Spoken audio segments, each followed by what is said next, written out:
In this video, I will show you one beast of a device from 2007. Yes, it is this smartphone which was launched in 2007, and today in this video we're going to take an overview of this smartphone. So without any further ado, let's get started. Starting off, this device is the HTC P3400, which is a PDA device launched by HTC in 2007, and this device was basically HTC's iPhone ripoff, you can say, because it tried to mimic the iPhone in various ways, like the huge screen of 2007, and it even tried to mimic the home button using these navigation keys. But obviously this device is cheaper and much different than the original iPhone. First of all, you can see it actually needs a stylus, which the iPhone didn't need at that time. And this thing actually has many more buttons than the iPhone. iPhone was like completely touchscreen, and yeah, the differences just go on and on. So starting off with the physical overview of this device, we see that there are 5 navigation keys over here, 2 over here, then this key to answer calls, this to reject calls and also go back to home. This is an OK button, it's kind of damaged right now.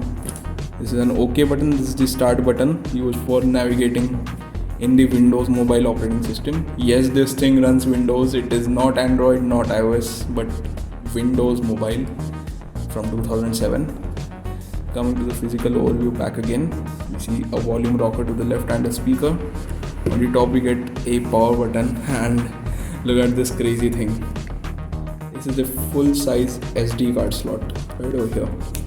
Which is like crazy and unimaginable in today's smartphones, but it's a full-size SD card slot. Obviously this thing is an adapter, but the slot is a full-size SD card.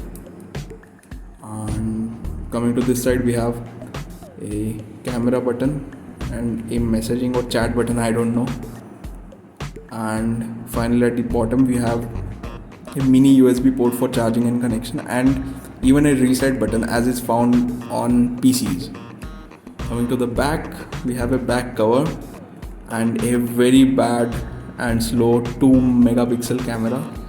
As you can see, since this is an old device, the battery is actually replaceable.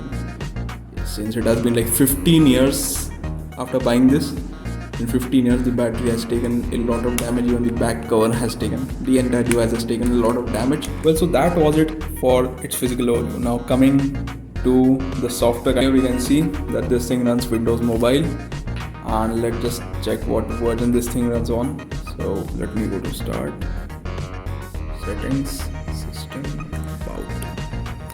As you can see, it says Windows Mobile 6 Professional, and down here it also says CEOS 5.2. I don't know what exactly that means. And as you can see, this thing has like almost just like 43 megabytes of memory. That is the RAM. It's pretty unusable, literally unusable. Here we have the device name, the copyright and all that stuff. Okay. Then yeah, it's a decent operating system for its time, and clearly this thing was, in terms of functionalities, it was much ahead of Apple, the iOS, or I should say iPhone OS at that time. But yeah, it's still like extremely complicated to use. That's why it does not make sense. It doesn't make sense to use it on a mobile device on a daily basis, because every single UI element seems like just brought down straight from Windows Vista. So clearly it isn't the most user-friendly UI. It literally is a UI designed for a laptop or a desktop, because you can't even like scroll using the stylus like this as we do in our modern smartphones. You literally have to drag the scroll bar as you do in a PC. You can also see some technical information right over here, and yep, as you can see, storage memory, that is like probably the internal storage or the SSD of this thing. It has only 40 megabytes of usable space. It's like kind of crazy to think that the RAM and the SSD, or say RAM and the internal storage of this device, is just almost identical in space. Like, it is just funny and illogical to think such kind of things in today's phones or PCs. Then we also have like full multitasking. Like this is something which was like way ahead of its time. It had full multitasking support. As you can see, I have like 3 apps open right now. If I go to any one of these apps, it stays open right where it was. Same for calendar. Just stays where it is. So this was full multitasking. I believe iOS took like 5 years to implement that, and even Android was like launched 2 years later, which had the same multitasking support.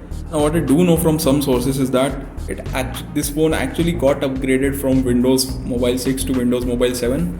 That is the equivalent of Windows 7 for phone. But sadly, this thing cannot connect to the internet right now because the SIM card that I have is like not working properly inside of this. And also the deal breaker for this thing, even if you plan to use it for even a backup day, is that it does not have Wi-Fi. So you need a SIM card, and that too, one more thing you need to keep in mind, that this is a 2G phone. It does not support like 3G, 4G or 5G. So you need to connect it to a 2G network, and probably in the coming years they will shut down the 2G network completely. So this thing might never be able to connect to the internet in the future. So that is a sad thing. Then we come to programs, and we can see tons of programs over here, and there are even some games.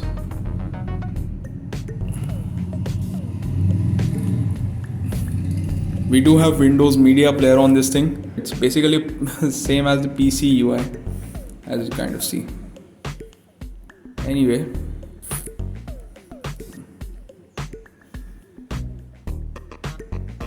so this is about its software.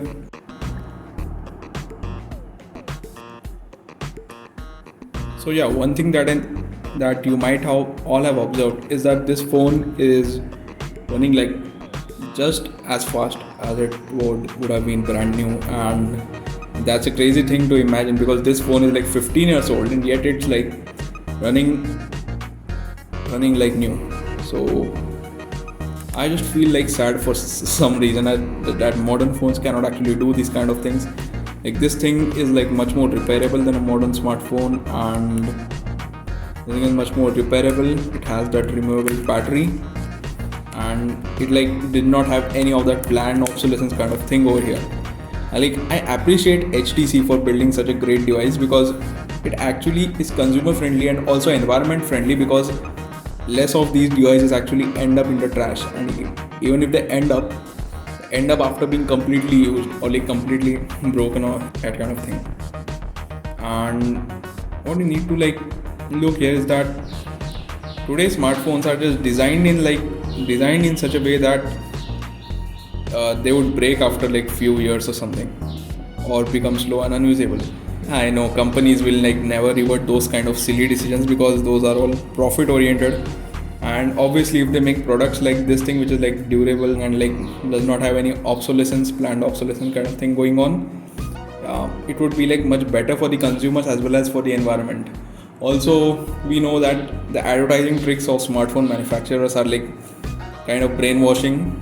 The tricks make us buy new products whenever, even if we don't need them. So that is a very sad thing that's happening in today's world. The situation is like the more years this thing stays alive, the more are today's smartphone manufacturers put to shame, because